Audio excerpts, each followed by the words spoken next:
Hey, what's up? This is Rozz. I'm in Lima in Peru. It took me a long while to get here. Fly from Singapore, transit in Tokyo, en route to Los Angeles. It took me like 10 hours to get to Lima in Peru. This is probably the longest time I've ever taken to get to any place in the world. I'm waiting to board my flight to CUSCO, and from there I will begin the main adventure, and that is to the Machu Picchu. CUSCO pretty much lies at a pretty high altitude of 3,399 meters. So flying into here, you're pretty much flying straight into high altitude.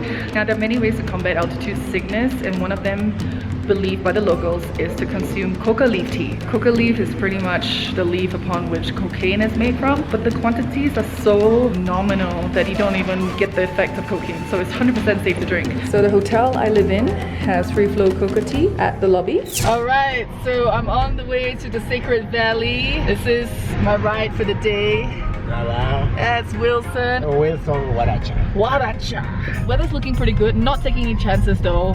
I am totally wearing my rain gaiters for my boots because there's nothing worse than walking around with wet shoes and socks. And I've got my Gore-Tex on, so all good.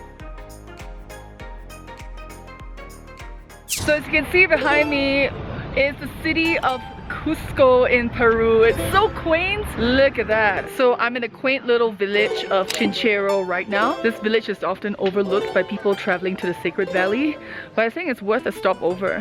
Here in Peru, they eat guinea pigs, and my guide says they're very delicious with very low cholesterol, and they're going ape shit right now. Oh my god, don't get so fat because you're gonna be eaten. One thing I love about Peru is its diversity in ingredients.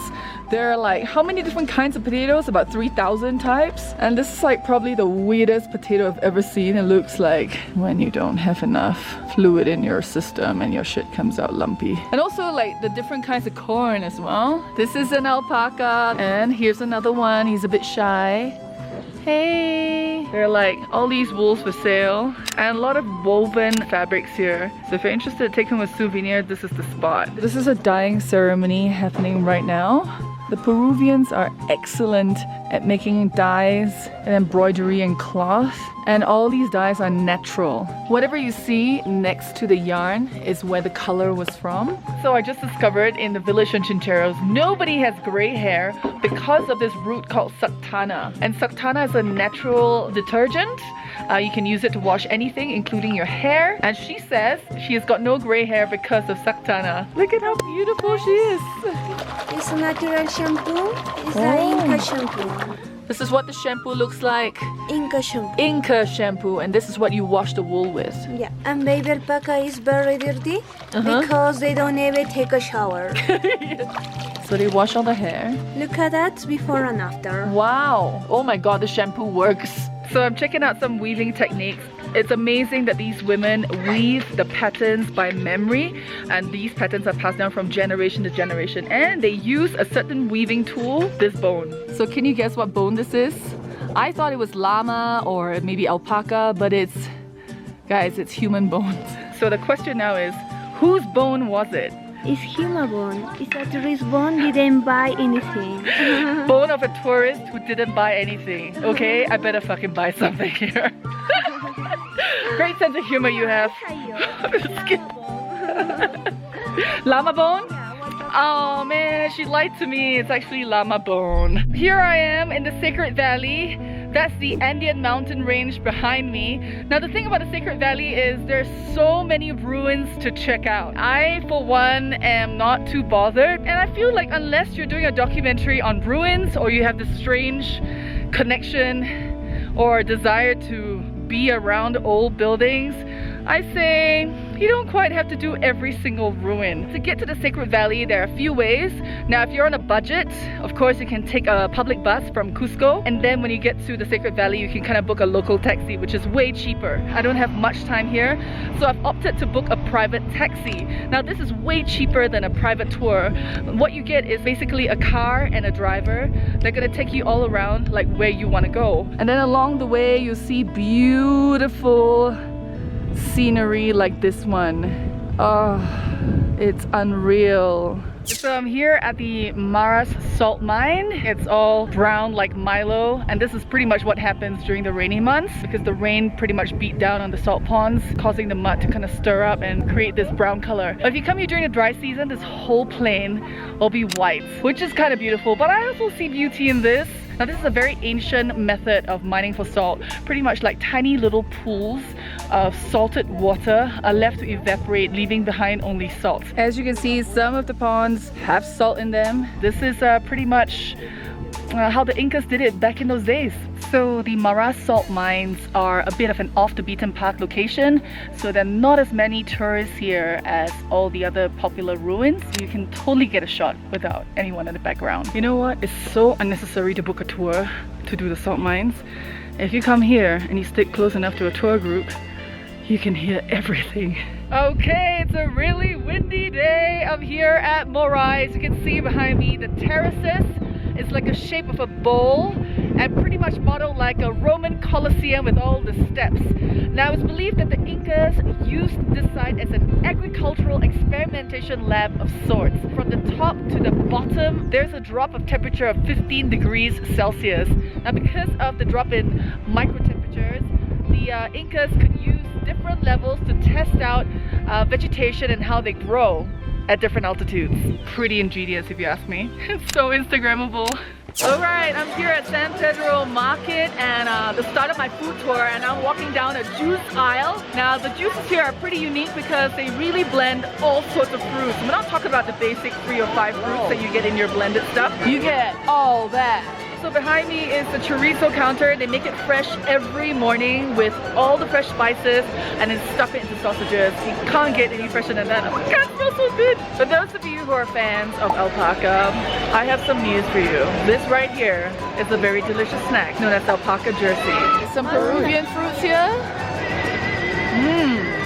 This is closely related to the custard apple, but it's not. So we're just casually strolling through the food section when I got introduced to a cactus that people drink here to get high. I'm here at the Wanchak bus station. It's really cold right now. It's about 10 degrees Celsius, but I've got my gear on, so I'm good. So first, you take a bus from the Wanchak station. That's about an hour, 40 minutes to the train station in Ollantaytambo. And then you take another 1.5 hour train ride to Machu Picchu. So I just arrived at Ollantaytambo station. My train only arrives at 9:15. So I'm gonna take a walk around this town and see what's happening. I'm gonna enjoy a local breakfast. Yes! A piping hot bowl of chicken noodle soup. And I believe this chicken noodle soup is influenced by the people from China who came to Peru as slaves.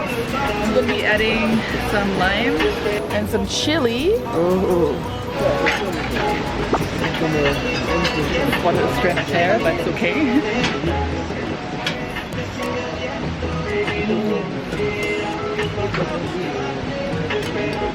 This is like a hug in a bowl. Nothing like a bowl of hot noodle soup in the cold morning. It's about 8 degrees Celsius right here. I'm so happy. So I just boarded the train. Machu Picchu is about 1.5 hours away, and I got myself a window seat. No one seated right next to me, so I have more leg room.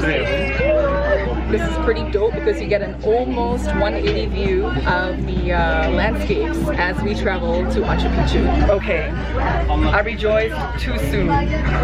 The train is moving backwards. I'm sitting the wrong way around. I hope I don't vomit because this is still 1.5 hour ride.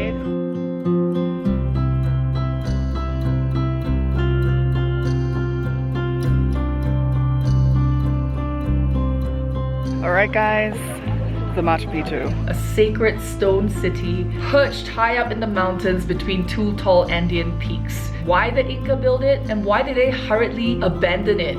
Nobody knows. There are over 150 structures here. Homes, food storage units, temples. This is superbly well preserved despite having been forgotten for 500 years. This whole area has been extremely well planned out. There's a superb irrigation system, so this whole place never ever floods. The structure still stands because it's got very deep foundations. The Inca are just brilliant. Can I just put it that way? Despite not having much knowledge of like steel and wheels and all that, they managed to cut up all these rocks to build this city. I will give up. Look at this irrigation system. This was built by the Incas. It is still working to this day, channeling water from the mountains towards the crops, except that there are no crops now. This is the Sun Temple. All the temples built in the name of the sun during the Inca Empire are all round because the sun is round. Can you see that chinchilla at the window of the Sun Temple? No one's allowed in there, but this guy is a rebel. So apparently chinchillas are wild and very common here. So you can kind of like tell your status in the hierarchy of things by the kind of structures you live in. The peasants and the commoners will live in structures built with rock that's a bit odd shaped, whereas the nobles and the temples built for gods would have structures like this. It's just like evenly cut stones, perfectly fitted with each other. That's how you know you're it. Wow, look at that! Wildlife. Here at Machu Picchu, after you're done, you can get your passport stamped with the Machu Picchu chop. Yeah, I've officially been here. If you want to take the classic photos of Machu Picchu like you see on the internet, the only place to do that is from the vantage point at the guardhouse. I had grand plans of doing one of the few easier hikes around the citadel, like to the Sun Gate. But you know what? The altitude is giving me a shortness of breath. I'm struggling just making it to the guardhouse, and that's nowhere near the foot of the Sun Gate. So I think I'm just gonna stick to this path and just make it up in one piece, alive. Let's go. I'm not even tired, I'm just breathless. Oh my God.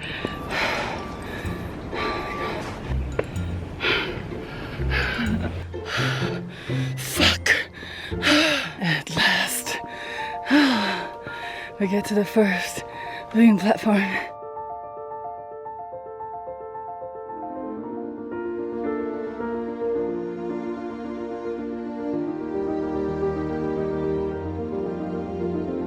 The past 9 to 10 days in Peru have been a blast. I've been so moved by the landscape and the spirit of Peru. I don't know, there's just something so magical about this place. The people, the food. Surprisingly, the food was amazing. I had the privilege of dining at Central. Central is number 4 on the list of world's 50 best restaurants. I had a ceviche overload in local ceviche shops and even took up a cooking class to learn how to make some Peruvian dishes. I don't know, man, I love this place so much that I am ranking it right up there next to Iceland as one of my favorite places in the world. As I was rolling through, traveling between places on buses, trains and planes, I just got a bit emo, you know? Tears would just stream down my face and I just cannot stop crying. And it's quite embarrassing, and I was a bit self-conscious because I'm traveling alone and people might just be looking at me wondering, why is this solo traveler, this girl, crying? But I guess I was just so overwhelmed by everything. I traveled a long way, both literally and figuratively, to get here. It took me 32 hours and many plane rides to get here, but it also took me 17 years to get out of my comfort zone. We all overcome challenges in our own ways.